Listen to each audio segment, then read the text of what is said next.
오늘 이 시간에는 마태복음 강해 79강 타인의 믿음으로 구원이 가능할까라고 하는 주제로 말씀을 배우도록 하겠습니다. 본문의 말씀은 마태복음 9장 1절에서 8절 중심하여 말씀을 배울 것인데, 결론적으로 말씀드린다면 타인의 믿음으로 구원을 받는 것 아닙니다. 각자 자기의 믿음으로 구원을 받습니다.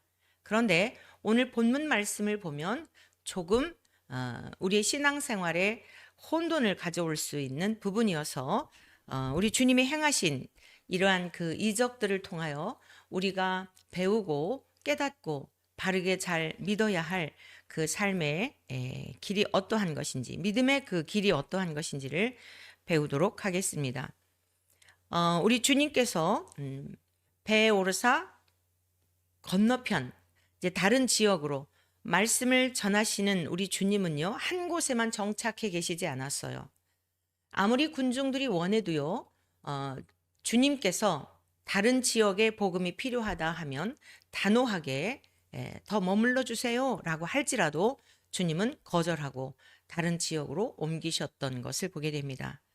그래서 이제 우리 주님께서 9장 1절 말씀 같이 보시겠는데, 예수께서 배에 오르사 건너가 본 동네에 이르시니 침상에 누운 2절입니다. 침상에 누운 중풍병자를 사람들이 데리고 오거늘 예수께서 그들의 믿음을 보시고 중풍병자에게 이르시되 작은 자야 안심하라.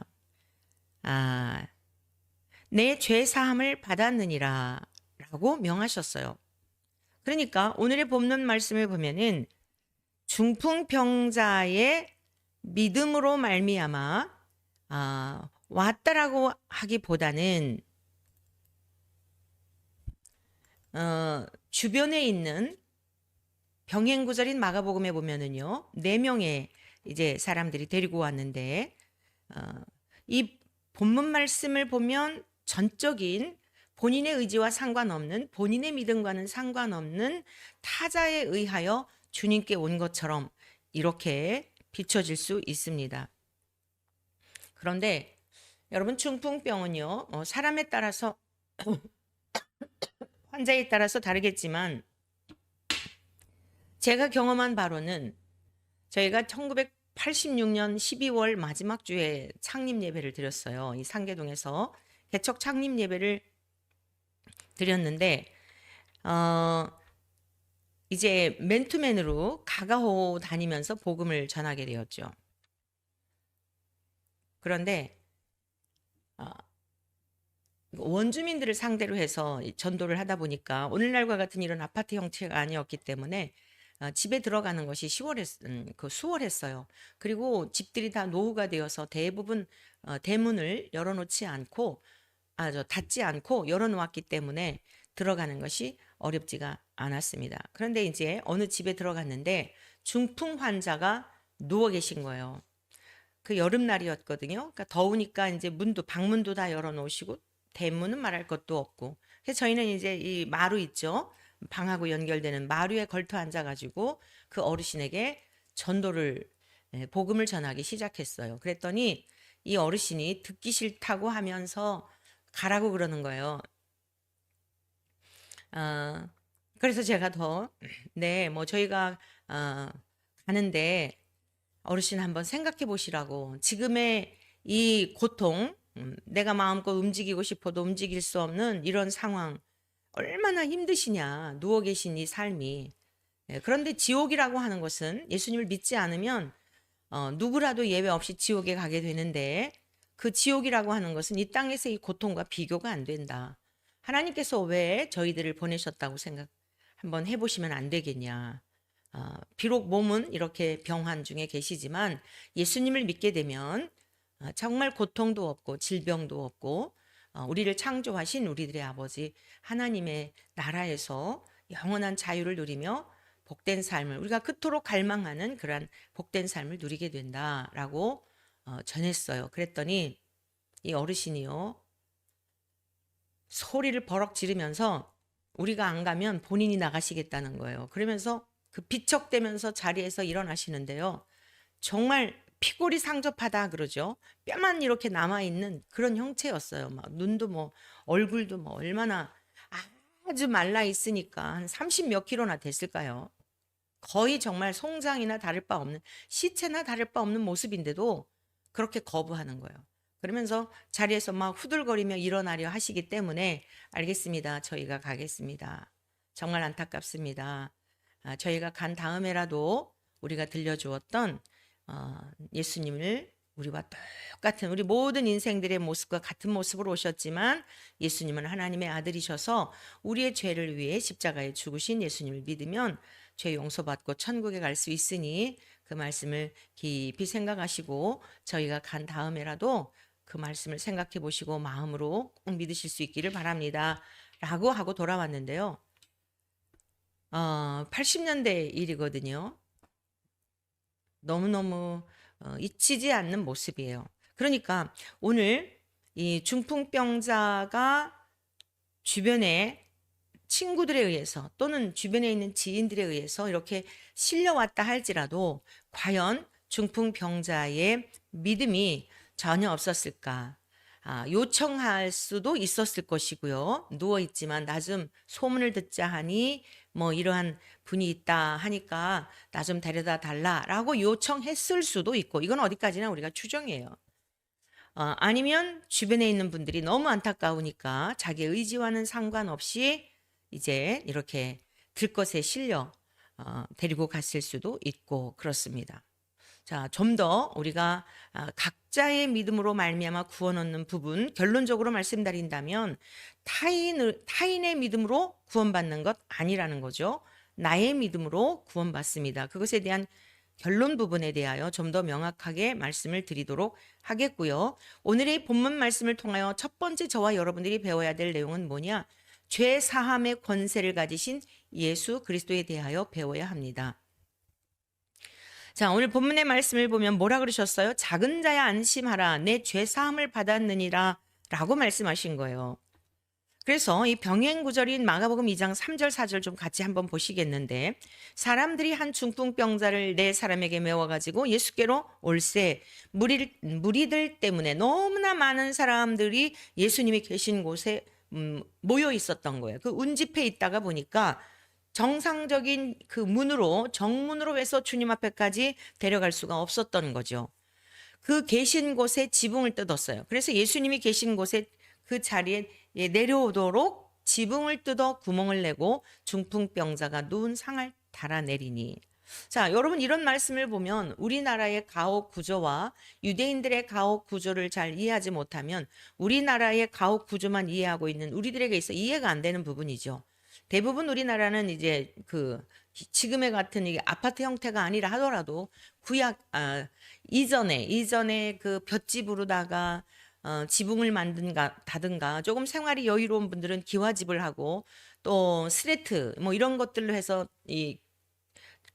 지붕을 만들고 그랬잖아요. 그래 대부분 보면은 지붕이 평평하다기보다는 이러한 그 산의 형태 이런 모습들이었죠. 그래서 이렇게 굉장히 그 돔처럼 되어 있는 그런 형태잖아요. 근데 유대인의 가옥 구조는 그렇지 않습니다. 이게 평평하게 해가지고요. 기와를 이렇게 올렸기 때문에 그것을 뜯어서 내려갈 수 있는 이런 가옥 구조이니까 이게 가능했던 거예요. 자, 그러면서 주님께서 선언하신 그 이유가 뭐죠? 예수께서 그들의 믿음을 보시고 중풍병자를 데리고 간 그들의 믿음을 보시고 중풍병자에게 명한 거예요. 작은 자야 안심하라. 내 죄 사함을 받았느니라. 자, 중풍병에 걸려 있는데 주님이 명하신 내용의 말씀은 무엇입니까? 내 죄 사함을 받았느니라 라고 선언을 하신 것입니다. 근데 여기서 우리가 좀 살펴볼 게 무엇이냐면 어찌 되었건요. 그 주변인들의 믿음을 보시고라고 성경은 증언하고 있어요. 중풍병자의 믿음을 보시고 내 죄사함을 받았다라고 말씀하신 게 아니라 그들의 믿음을 보시고 주님께서 이렇게 명하셨거든요. 그들 복수로 나오잖아요. 중풍병자 한 사람이었다면 그의 믿음을 보시고 이랬을 텐데 그들의 믿음을 보시고 그런데 구약에서도 이와 같은 유사한 내용이 있습니다. 창세기 19장 29절의 말씀을 좀 살펴보겠는데요. 하나님이 그 지역의 성을 멸하실 때, 곧 롯이 거주하는 성을 엎으실 때에 하나님이 아브라함을 생각하사 롯을 그 엎으시는 중에서 내보내셨더라. 자, 누구의 믿음으로 소돔과 고모라 땅이 멸망당할 때에 그 화를 면하게 되죠? 아브라함의 믿음을 보시고 아브라함이 롯을 어지간히 챙겼죠. 본래 창세기 12장 1절에 보면 하나님께서 갈대아 우르에서 아브라함을 부르실 때에 내 본토 내 친척 아비 집을 떠나라 그랬어요. 다 떠나야 했어요. 본토를 떠나는 것만이 아니라 본토 친척 아비의 집에서 친척도 떠나야 했어요. 근데 일찍 이제 혼자 된 조카 롯을 불쌍히 여겨서 데리고 가죠. 그런데 그 일로 인하여서 가나안 땅에 들어가 롯의 종들과 아브라함의 종들과 다툼이 일어나게 되고 또 그래서 이제 또 갈라지죠. 소돔 땅이 그 멸망하기 전이었기 때문에 소활성을 바라보니까 굉장히 옥토였단 말이에요. 기름지고 너무 보기에 좋아서 아브라함은 선택의 권한을 롯에게 주죠.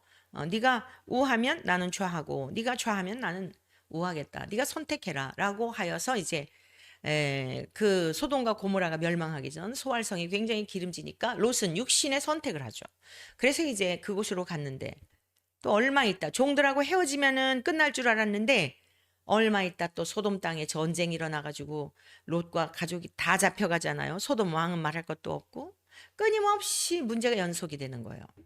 네, 이것이 이 땅에서 살아가는 가족이라든가 친인척이라든가 관계 속에서 일어나는 거예요. 이것을 이상한 일 여기는 것처럼 이길 게 없어요. 당연하게 생각해야 하는 겁니다. 중요한 건 무엇이에요? 아브라함에게 하나님께서 그 앞으로 되어질 일들에 대한 것을 알려주시고 또 아브라함의 그 안타까운 마음을 아시고 소돔과 고모라가 멸망할 때에 그 화를 면하도록 육신의 구원을 받은 거죠. 육신의 구원. 그러니까 한마디로 말해서요. 여러분들이 오늘의 말씀을 통하여 육적인 구원과 영적인 구원을 같이 동일시하면 안 돼요. 육적인 구원이라는 게 뭐예요? 지금 이 중풍병자가 고침받은 거예요.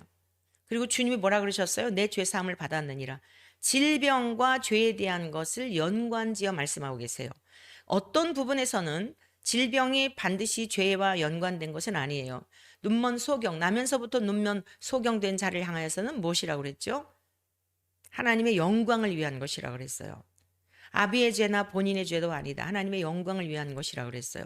그런데 또 38년 된 환자를 고치시면서 다시는 죄를 짓지 말라라고 말씀하셨잖아요. 그러니까 죄와 관련이 있는 그러한 죽음도 있고 그러한 구약의 아사왕 같은 경우에는 하나님을 신뢰하지 않고 발에 병이 났는데 의원을 먼저 의뢰한 것 때문에 또 죽임을 당해요. 사울의 비참한 죽음도 마찬가지고요. 다 죽음이라고 하는 것이 저주라든가 다 화는 아니에요. 그리스도 안에서 죽는 자는 복되다 그랬어요.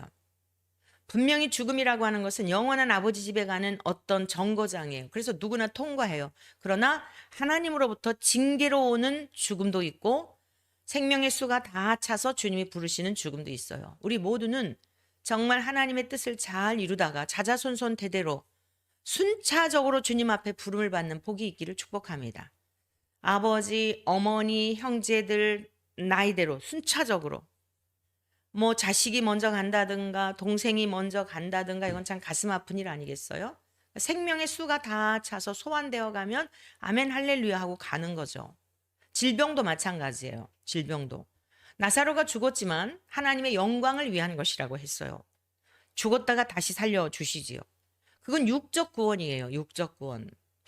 영적 곧 악한 병에서 고침을 받았기 때문에 이 사람은 분명한 경험이 있고 하나님을 경험하였으니까 그냥 천국에 가는 걸 당연하다고 생각하는 이러한 생각들은 굉장히 주의해야 하는 그러한 우리들의 믿음의 여정입니다. 거리에 나가서 복음 전하다 보면은 뭐 간암에서 고침 받았어요. 폐암에서 고침 받았어요. 뭐 췌장에서 고침 받았어요. 그런데요. 제가 암에 걸려서 교회를 다녔거든요. 근데 고침 받았거든요. 지금은요. 지금은 못 다녀요. 너무 바빠서요. 육적 구원받은 걸로 끝난 거예요. 예를 들어 말씀드리는 거예요. 그거를 꼭 그래서 저는 옛날에 그 다 병도 고침받고 하나님의 은혜도 경험했어요. 제가 지금 어떻게 하나님을 안 믿고 살겠어요. 하나님 믿고 있어요. 여러분 그거 그냥 자기 확신이에요. 자기 신념이에요. 아니 죽을 병에서 고쳐주신 은혜가 확실하고 내가 죽었다가 다시 살아난 것이 그게 체감적으로 전 존재적으로 어제 예배 끝나고 식사하는 중에 우리 집사님 한 분이 저한테 전 인격적으로 전 존재적으로 제가 굉장히 강조하잖아요. 그게 아주 콕 박히셨나 봐요.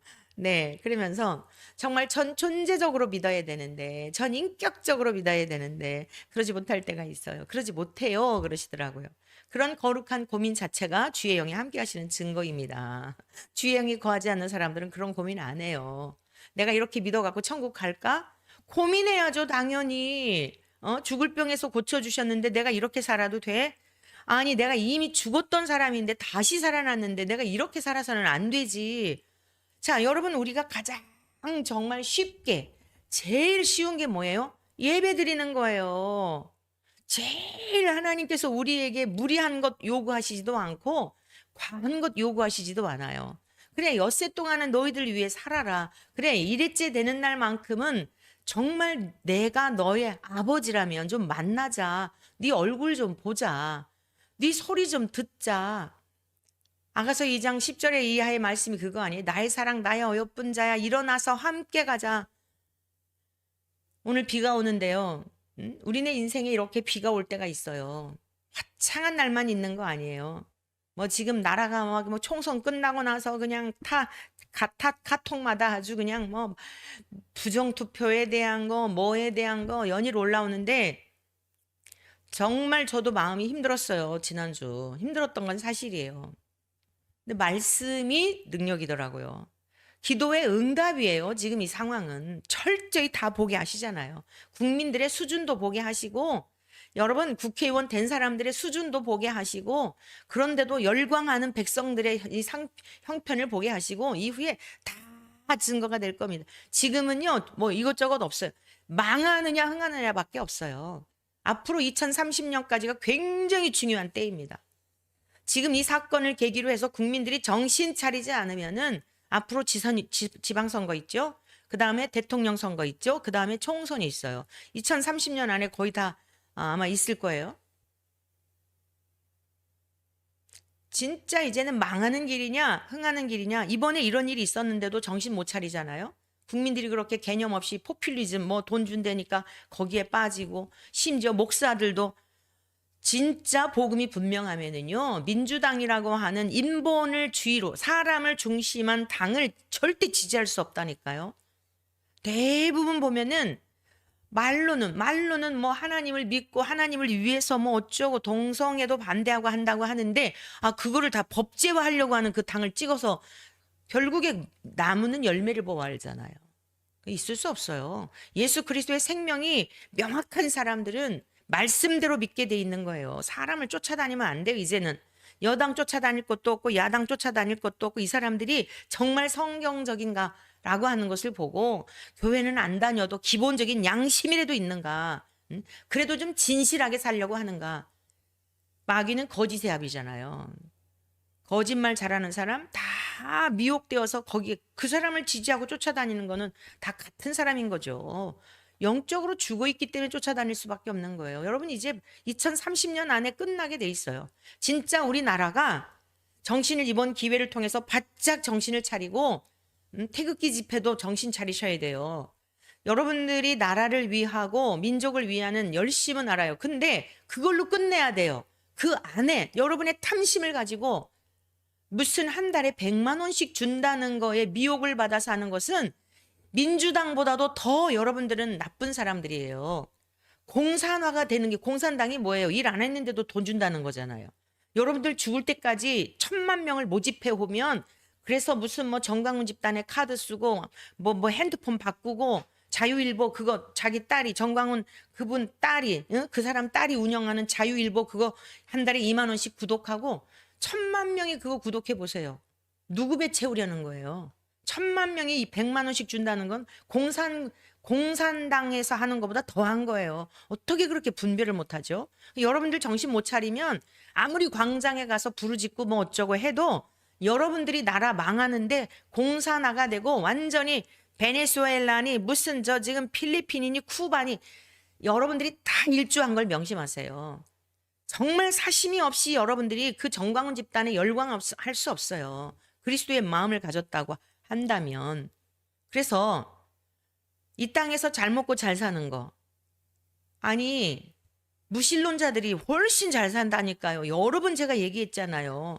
빌 게이츠, 워런 버핏, 스티브 잡스, 그 애플 뭐 이런 거 만든 이 사람들 다 무신론자라니까요. 그건 여러분 잘 살게 해주겠다라고 목사가 그렇게 여러분을 충동질을 해가지고 그 국회로 가갖고 법을 바꿔서 여러분들을 유익되게 하면 한편은 다 거기에 종노릇하는 겁니다. 이러한 것들 정신 차리지 못하고 진심으로 나라를 위해서 목사는 뭘 하느냐? 회개의 복음을 전하는 거예요. 인간의 실상을 얘기해 줘야 되는 거예요. 대통령이 어떻게 하면 바른 길로 잘 인도할지를 가르쳐 주는 게 목사가 할 일이라고요. 예? 그런데 듣기 좋은 소리 하겠어요? 100만 원씩 준다는 얘기 해갖고 그렇게 열광들을 하면서 연예인들 불러가지고 엊그제 토요일 날도 보니까 뭐 아주 잔치를 하더라고요. 잔치를 해요. 응? 지금 잔치할 때요. 다 자기들 때문에도 64만 표를 다 갉아 먹어가지고 나라가 이 지경이 되는데 일조해놨는데 뭘 잘했다고. 한 사람이 10명씩을 또 뭐 모아오면 뭐 6,400만 명이래나. 지금 인구가 점점 줄어들어가지고서 뭐 몇 해 있지 않아서 3,500만도 안 된다 그러는데 진짜 무지한 소리들 하는 거예요. 그게 무슨 지성인이에요. 그게 무슨 변호사고. 아이고 정말 답답해서 아주 그냥 제발 좀 깨어나세요. 한 분이라도. 그리고 영상 좀 주변에 좀 돌려주세요. 너아라 TV 그런 거 보라고 하지. 제발 그런 거 이제 그만 보고 그냥 영상 주변에 듣든지 안 듣든지. 에스겔 선지자를 통해 말씀했잖아. 이 백성들이 아주 이마가 굳어가지고 아주 그냥 화강석 같이 아주 뻔뻔하다. 근데 너는 금강석 같이 해줄 거다. 그들을 두려워하지 말고 듣든지. 네가 전해도 안 들어. 그래도 듣든지 안 듣든지 전해라. 에스겔 선지자를 통해 그러셨잖아요. 하도 말 안 들어서 거기 바벨론에 포로가 되어 있었어요. 그 백성들을 향하여 외치라는 거예요. 아직은 우리에게 기회를 주셨어요.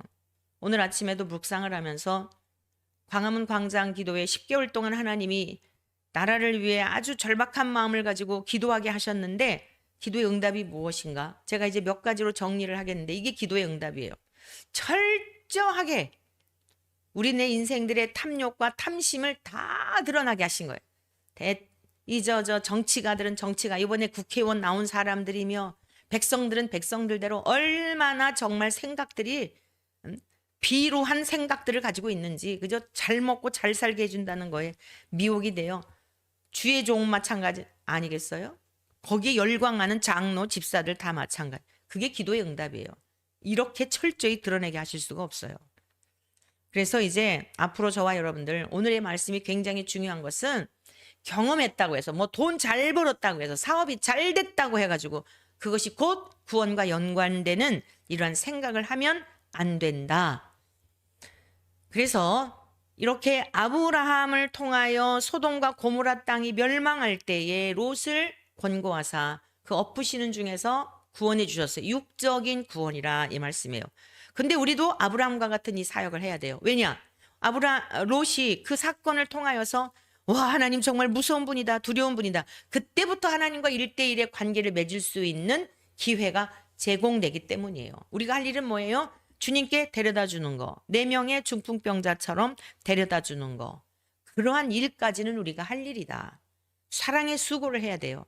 그래서 죄사함의 권세를 가지신 예수 그리스도 앞으로 인도해 주는 것. 이게 우리의 목숨 다할 때까지 해야 할 일입니다.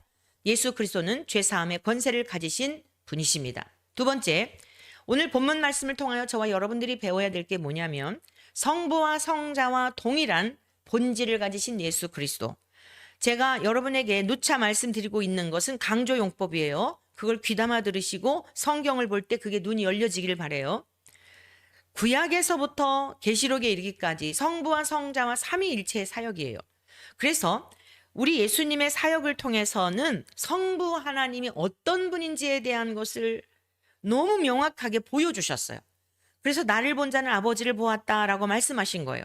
오늘의 본문 말씀도요. 두 번째, 성부와 성자와 동일한 본질이신 예수 그리스도를 나타내신 거예요. 이 중풍병자를 고침받게 하려고 친구들이 데리고 왔지만 이 사건을 통하여 예수님은 하나님과 동일한 권세를 가지신, 그리고 하나님이 어떤 분인지 영이시며 초월적인 존재이지만 그분을 드러내신 겁니다. 요한복음 20장 30절에서 31절의 말씀입니다.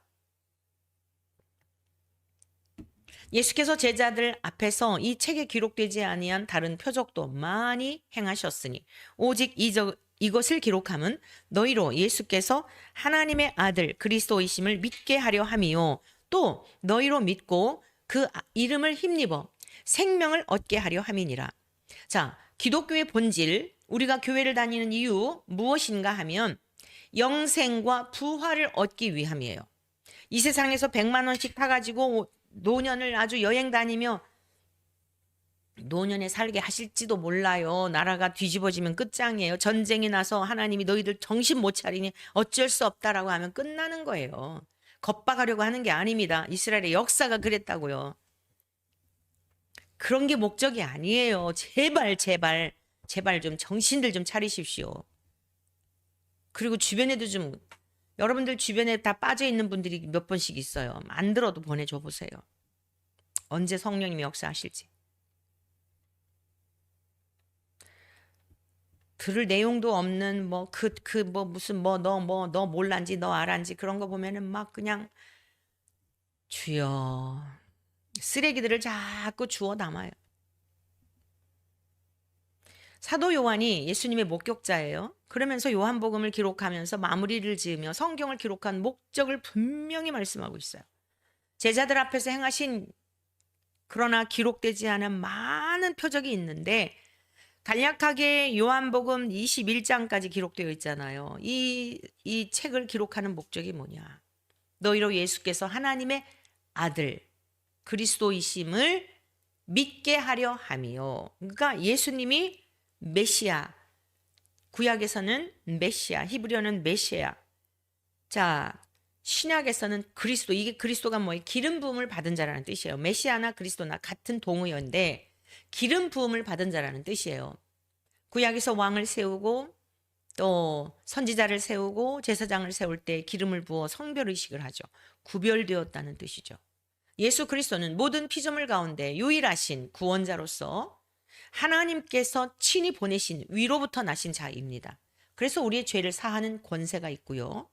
위로부터 오셨기 때문에 하나님과 동일한 본질을 가지고 계셔서 죄가 없으세요.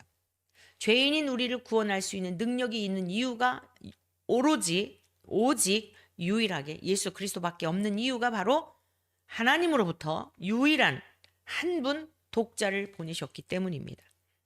우리가 성경을 읽을 때 예수님이 행하신 이런 기적들을 볼 때 중풍병자도 고침받았구나. 그러니까 내가 아플 때 주님 앞에 가서 고침을 받아야지. 그 믿음도 복되죠. 그런데 그걸로 끝나면 안 된다는 거예요. 예수님이 하나님의 아들 그리스도이심을, 구원자이심을 믿는 데까지 이르러야 돼요. 어떤 경험을 통하여 하나님 정말 살아계시구나. 예수님 2000년 전 오셨을 때의 능력이나 오늘 이 시대에도 우리에게 그러한 은혜를 주시는구나. 이것을 경험하면서 더 바짝 성부와 성자와 성령 삼위 하나님을 영화롭게 해드리는 이러한 삶을 살아야겠죠. 자, 말씀 같이 보겠는데요. 마태복음 9장 3절입니다. 어떤 서기관들이 속으로 이르되 이 사람이 신성을 모독하도다. 서기관들은 지난번에 서기관에 대해서 잘 배웠잖아요. 율법사라고도 불러요. 성경을 필사하기도 하고 성경을 가르치기도 하고 얼마나 성경에 대해서 능통하겠어요.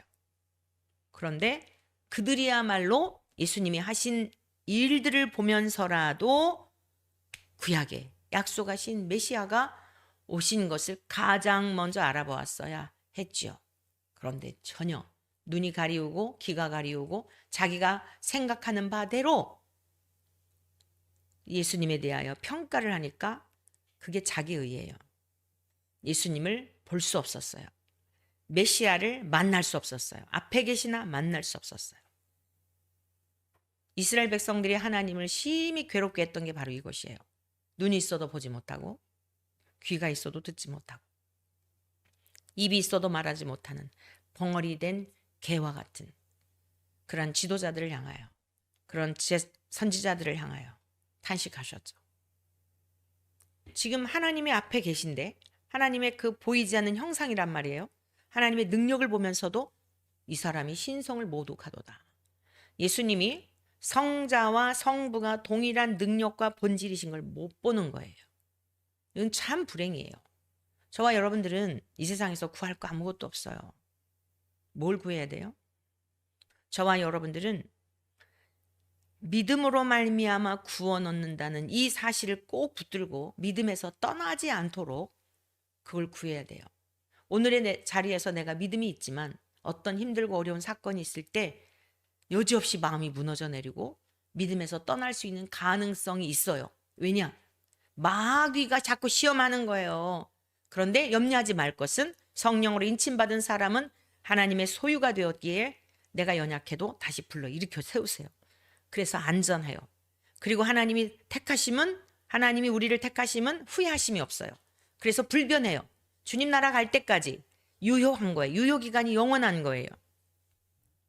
자, 그래서 악한 자가 우리를 만지지도 못하고 빼앗지도 못해요. 불변합니다. 그런데 마귀가 그냥 우는 사자와 같이 달려들어서 믿음을 막 흔드는 거예요. 우리가 말씀을 자꾸 배워야 하는 이유가 뭐예요? 모임에 가장 우선적으로 열심히 모여야 하는 이유가 뭐예요? 친목 단체는 안 가도 괜찮아요. 말씀을 배우고 하나님께 예배를 드리고 목장 모임이라든가 이러한 것에는 정말 열심을 다해야 돼요. 믿음은 들음에서 나기 때문입니다. 또 하나는요. 저와 여러분들이 이게 확실하다면 주님의 명예를 위해서 사는 거예요. 주님의 이름을 위해서 사는 거예요. 이 세상은 그렇게 막 재미지고 이런 거 아니에요. 부자들도 지루해요. 여러분. 유명인들도 지루하고 다 가져봐도 돈도 있고 명예도 있고 칭찬도 받고 인기도 있는데 이 재미가 없는 거예요. 그래서 그렇게 극단적 선택하는 거예요. 또 가난한 분들은 어때요? 기본적인 생활이 안 되는 거예요. 또 건강한 사람은 어때요? 몸은 건강한데 너무 삶이 힘든 거예요. 모두 다 그래요. 부자는 부자들대로 지루해서 삶이 재미가 없고 허무하고 공허하고 권력을 가진 사람은 가져봤는데 이게 매력적이네요. 그러니까 더 가지려고 중독이 되어서 목마른 삶으로 좀 더 하면서 온갖 거짓말과 기만과 술수를 가지고 올라가는데 어떻죠? 사람들한테는 사람 취급을 못 받아요. 그 어떤 분이 해외에 계신 분인가? 어떤 분이 글을 썼는데 너무 공감이 되더라고요. 멀쩡했던 사람이 정치계에만 가면은 이게 사람답지 못한 사람이지 않은 사람으로 바뀐다는 거예요. 그러면서 정치가가 되어 사람답게 사는 게 그게 대단한 거라는 거예요. 변하지 않고 그냥 평범하게 살던 그냥 뭐 추천을 받는다든가 뭐 비례대표든 뭐든 뭐 국회의원이든 뭐든 이렇게 해가지고 되잖아요. 근데 정상적이지 못한 생각, 그냥 거짓말을 밥 먹듯이 하는 거, 기만하는 거, 별의별 모습들이 다 드러나잖아요. 우리가 평범하게 사는 게 얼마나 행복한지 알아요? 평가받을 일이 없잖아요. 무명하면 무명할수록 평가받을 일이 없잖아요. 말씀을 전하는 저 자신도 평가받을 일이 있죠. 이런 말씀들을 전함으로. 그런데 여러분은 말씀을 듣고 있으므로 지키기만 하니까 사실은 하나님이 여러분들을 더 귀중히 여기시는 거예요. 네. 대통령 얼마나 지옥이겠어요. 김건희 여사는 어떻고요? 지옥이에요, 지옥. 오늘 이 서기관들 너무너무 주님에 대하여 명확하게 알아볼 수 있는 사람이었지만 성부에 대해서도 이들에겐 이해가 없었던 거예요. 진짜 성부 하나님을 믿었다면 성부 아버지 하나님에 대한 그 기대와 사랑과 공의와 여러분 뭐 구약에는 무슨 공의의 하나님만 있는 줄 알아요? 구약에는 더 절절합니다. 아까 잠깐 말씀해드린 나의 사랑 나의 어여쁜 자야 일어나서 함께 가자. 응? 겨울도 지나고 비도 그쳤고 이제는 지면에는 꽃이 피어 새 노래할 때가 이르렀는데 반구의 소리가 우리 땅에 들리는구나. 새 하늘과 새 땅이 펼쳐졌다는 거예요. 너희들의 인생길 눈물 지으면서 비바람이 몰아치고 눈보라가 치고 그 혹독한 인생의 고난의 때를 말하는 겁니다. 그럼 고난의 때가 다 지나서 이제 내가 너희를 데리러 올 때가 되었다. 제가 이 노래를 작곡한 계기가 그거라니까요. 아가서 2장 10절 이하의 말씀을 듣는 중에 공중에서 주님이 재림하시는 모습이 연상이 되는 거예요. 정말 멋있는 우리 주님이 에스코트 하면서 저를 프로포즈 하면서 막 공중에서 오시는 모습이 연상이 되는데 몇 시간을 울었어요. 슬퍼서 온 게 아니라 감격스러워서. 여러분 그때 그 믿음 붙들고 여기까지 오는 겁니다. 천국이 명확하지 않았어요. 장로 딸이고 뭐 신학교도 나오고 목사의 아내가 되고 그냥 머리로 알았던 거죠. 그런데 하나님께서 점점 계속 자신을 드러내시는 거예요. 말씀을 통해서 밝히시고. 그때 확실히 믿어졌어요. 뭐가요? 재림 예수님. 뭐가요? 사랑이신 우리 신랑. 이 세상에서는 육신의 남편이 뭘 그렇게 뭐 3년 6개월 동안 저를 위해 기도했다고 옛날 돌아가신 목사님이 뭐 결혼을 해봤지만 뭐 왕비처럼 우리는 그런 착각을 하잖아요. 왕비가 어디 있어요? 무수리처럼 그저 다 뒤치다거리하며 살아야 했죠. 그때도 왜 살았는지 알아요? 주님의 명예 때문에 산 거예요. 명예 때문에. 저와 여러분들은 주님의 명예 때문에도 기뻐해야 돼요.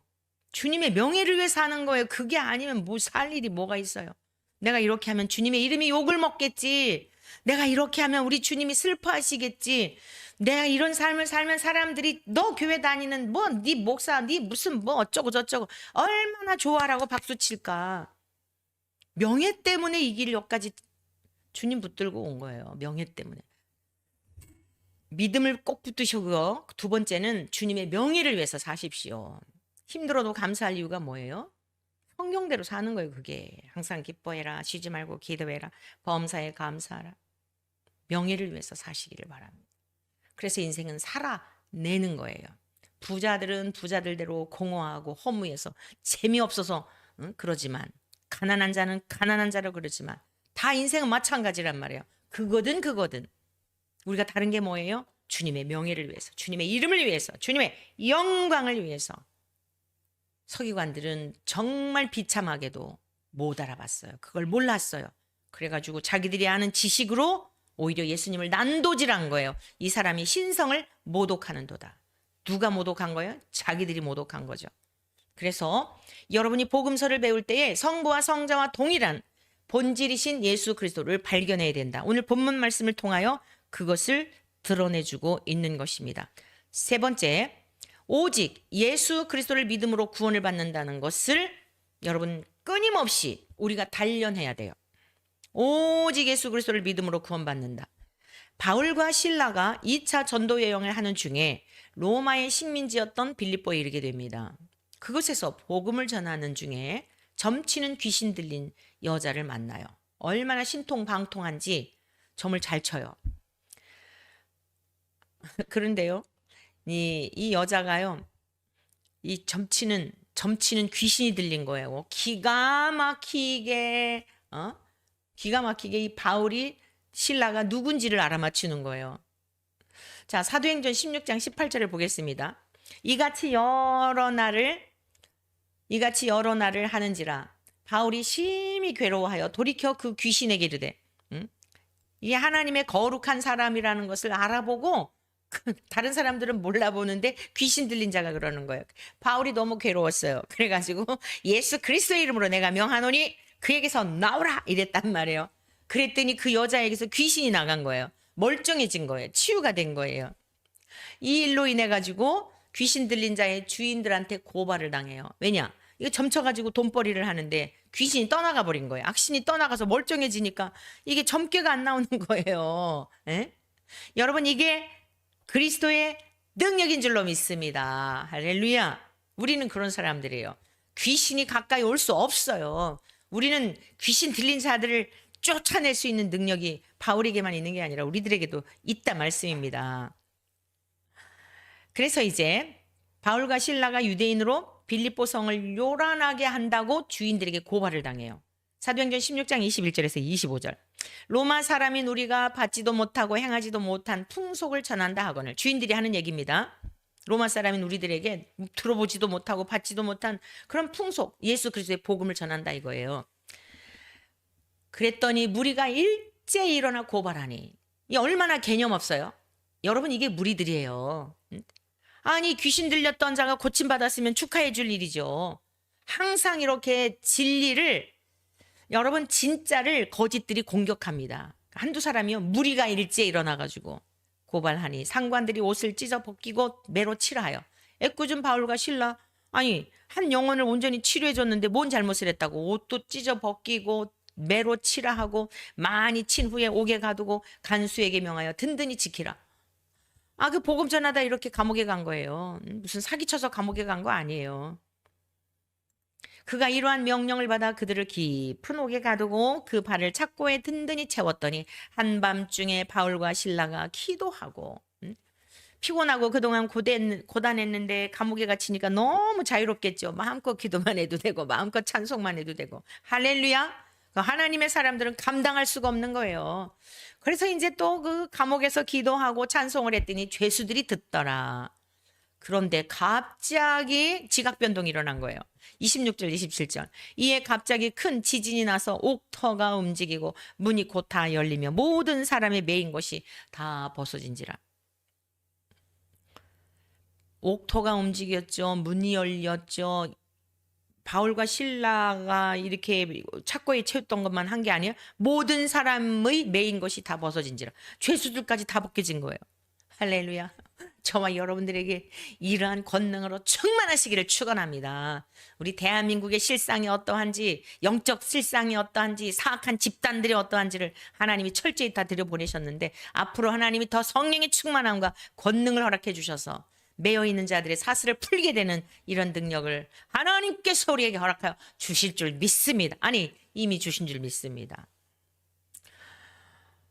이렇게 놀라운 지각 변동이 일어났는데 문제가 뭐냐면 간수가요, 큰일 났다. 나 이제 죽은 목숨이다. 그래가지고 자다가 깨보니까 옥문이 열린 거예요. 죄수들이 도망한 줄 생각하고 바울과 실라를 꼭 지켜야 되거든요. 칼을 빼서 나는 이미 살아있으나 죽은 목숨이니까 난 죽어야 돼. 그리고 자결을 하려고 했지요. 16장 28절이에요. 그때 바울이 크게 소리질러 이르되 너의 몸을 상하지 말라. 우리가 다 여기 있노라. 여러분, 옥문이 열리고 막 옥토가 지진이 일고 그러면은 보통 죄수들, 세상의 죄수들은 어때요? 잘 됐다고 도망가잖아요. 근데 바울이 자기의 목숨을, 자신의 목숨을 보호하기 위해서 그러지 마라. 안 도망갔어. 이러는 거예요. 다른 죄수들과 다른 걸 느꼈겠죠. 29절 32절입니다. 간수가 등불을 달라고 하며 뛰어들어가 무서워 떨며 바울과 실라 앞에 엎드리고 그들을 데리고 나가 이르되 선생들이여, 자기 지금 직업도요, 이거 뭐 지금 어떻게 되든지 말든지 이제 이거 뭐 직장에서도 쫓겨나게 된 거예요. 여러분, 이게 그리스도의 복음이에요. 응? 뭐 계산하고 뭐하고 이 다음에 죽을 때까지 100만 원 받고 그런 복음이 어디 있습니까? 도대체가 성경에 어디 있습니까? 그들을 데리고 나가 선생들이요, 내가 어떻게 하여야 구원을 받으리까? 다 버린 거예요. 이게 복음의 능력입니다. 이르되 주 예수를 믿으라. 그리하면 너와 내 집이 구원을 받으리라 하고 주의 말씀을 그 사람과 그 집에 있는 모든 사람에게 전하더라. 주 예수를 믿으라. 그리하면 너와 내 집이 구원을 받으리라. 여러분, 베드로도 증언했어요. 사도행전 4장 12절에 다른 이로서는 구원을 받을 수 없나니 천하 인간의 구원을 받을 만한 다른 이름을 우리에게 주신 일이 없음이라. 오직 예수 그리스도밖에는 다른 구원의 길이 없습니다. 다시 본문으로 돌아갑니다. 마태복음 9장 4절에서 8절입니다. 예수께서 그 생각을 하시고 이르시되 너희가 어찌하여 마음에 악한 생각을 하느냐. 내 죄사함을 받았느니라 하는 말과 일어나 걸어가라 하는 말 중에 어느 것이 쉽겠느냐. 그러나 인자가 세상에서 죄를 사하는 권능이 있는 줄을 너희로 알게 하려 하노라 하시고 중풍병자에게 말씀하시되 일어나 내 죄사함을, 내 침상을 가지고 집으로 가라 하시니 그가 일어나 집으로 돌아가거늘 무리가 보고 두려워하여 이런 권능을 사람에게 주신 하나님께 영광을 돌리니라. 결론이 뭐예요? 하나님께 영광을 돌리잖아요. 예수님도 영광을 가로채지 않으셨는데 이놈의 인생들이 다 하나님의 영광을 도둑질하느라고 나라도 망치고 영혼도 도둑질하고 그런 지경이 되었어요. 결론입니다. 구원은 각자의 믿음으로 받습니다. 누가 대신해 줄 수 없습니다. 하나님을 경험하는 일은 매우 중요합니다. 그러나 오직 각자의 믿음으로 예수 그리스도를 믿음으로 구원을 받는다는 것 기억하십시오. 에스겔 18장 1절에서 4절의 말씀입니다. 또 여호와의 말씀이 내게 임하여 이르시되 너희가 이스라엘 땅에 관한 속담에 이르기를. 이스라엘에 이런 속담이 있었어요. 아버지가 신 포도를 먹었으므로 그의 아들의 이가 시다고 하면 어찌 됨이냐. 아버지가 신 포도를 먹었는데 아들이 이가 시다. 이게 말이 되냐 이거예요. 그럴 일이 없다는 겁니다. 주 여호와의 말씀이니라. 내가 나의 삶을 두고 맹세하노니 너희가 이스라엘 가운데에서 다시는 이 속담을 쓰지 못하게 하리라. 아버지가 먹었으면 아들도 시지, 이런 건 있어요. 막 신 거 먹다가 보면 앞에 있는 사람이 막 이러면은 같이 이러잖아요. 그러나 그건 그냥 느낌으로 그러는 거지. 앞으로 이런 속담 못 쓰게 된다는 거예요.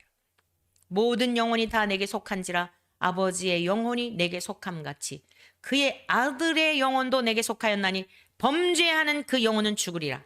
아버지가, 어머니가, 동생이나 뭐 누구나 다 물러나고 각자의 죄로 말미암아 죽고 각자의 믿음으로 말미암아 죄에서 용서함을 받고 구원을 얻는다는 말씀입니다. 그래서 저와 여러분들 오늘 귀한 말씀 들었는데 각자의 믿음으로 구원을 받지만 어찌되었건 4명의 중풍병자, 4명의 사람들이 중풍병자를 주님께 데리고 왔기 때문에 그 일을 통하여 1대1의 관계 속에 그가 주님을 믿을 수 있는 기회를 제공한 거예요.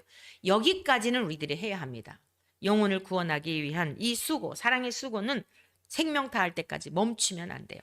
듣든지 안 듣든지 우리가 전해야 할 사명이 있음은 분명합니다. 잘 정리하셔서, 그리고 여러분에게 주어진, 짐지워진 많은 문제가 있어요. 가족들의 문제, 이 땅에 살 동안에만 짐이에요. 주님 앞에 가면 여러분의 사랑의 수고, 가정에서 영혼을 구원하기 위해 있었던 것도 다 기억하시고 주님께서 보상하여 주실 거예요. 여러분의 남편, 자녀들의 각각 그들의 몫은 하나님과의 관계 속에서 하나님이 다 해결해 주실 거예요. 귀하고 복된 말씀 붙드시고 오늘도 승리하시고, 너무 마음 우울해하지 마세요. 우울해하는 건 주님이 주시는 마음이 아니에요. 주님이 주시는 마음은 평강이에요. 네, 오늘도 그리고 내일도 우리 일생 말씀 붙들고 승리하시기를 주의 이름으로 축복합니다.